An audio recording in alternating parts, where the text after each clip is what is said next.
All right, I'm back to working my way down the list of requests I've gotten, and I am on Garth. So, Garth One-Eye is a weird character in Magic history. He is from the very first Magic novel. It was called Arena, and you can tell a lot about what era someone started playing Magic in based on their opinion of this book. This book, I should just mention, is the most 90s fantasy tie-in novel a book could possibly be.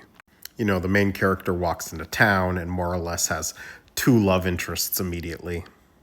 Because this is an early Magic novel, a lot of the world building isn't quite correct. It still uses... So in early Magic, Planeswalkers were basically 20th level D&D wizards. Like, it was something you could achieve if you had enough power. It was not something inherent to you. It was also a time where, like, half the protagonists or Planeswalkers had mastered all 5 colors. So the basic plot is Garth shows up to this city that is very famous for its grand competition, like a magic duels. A lot of the combat is very describe how a combat phase in Magic goes. A little too literal in translating the mechanics into a story. And it also has some people playing what is very thinly veiled as Magic the Gathering inside the Magic the Gathering universe. This book is a lot. And if you're a Magic boomer, you probably loved it. If you're anyone else who's read it more recently than that.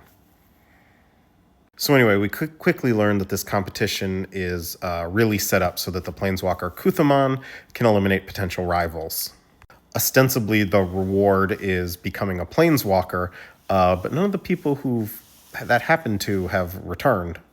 And it's sort of revealed that Kuthamon planeswalks people to like an abandoned plane and leaves them there to die.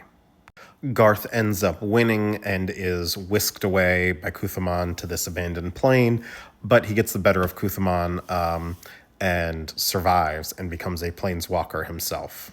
At least I think so. I don't really recall the exact details. At some point, he becomes a planeswalker. But for him to get back from this other plane, he had to planeswalk away, so I think he's a planeswalker at that point. Regardless, he comes back and he ends up stopping the Grand Master of the arena, and then gets summoned away again by Kuthamon for another battle, and then 3 years later returns, having defeated Kuthamon. Yes, the fateful battle where he actually defeats the bad guy happens off-screen. And then he sort of just retires and goes off to live with one of his 2 love interests that's still alive. If you can't tell from my story summary, I did not particularly like this book. Now, the reason for the specific cards that Garth summons is it's sort of a nod to how literal this story was. And a lot of early Magic was like this, where it's like, you're literally casting Disenchant. Like, the game makes it very clear what card is being cast at any moment. And so these are all spells or artifacts or something that are used over the course of the story. And that's sort of the story of Garth. He hasn't appeared in a story again since. You know, honestly, a lot of these older Harper Prism novels, while they happened, because their world building isn't quite what was settled on later, many of these characters generally aren't used again, with the exception of someone like Lord Windgrace, who was name-dropped in a couple short stories, and then later becomes a full planeswalker during Invasion. And by becomes, I mean he's fleshed out as a character.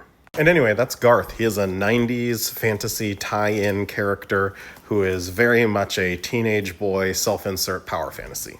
Which isn't necessarily a bad thing, but it is very much that. Let me know if you want to hear about anything else. I promise I can do a better summary than this.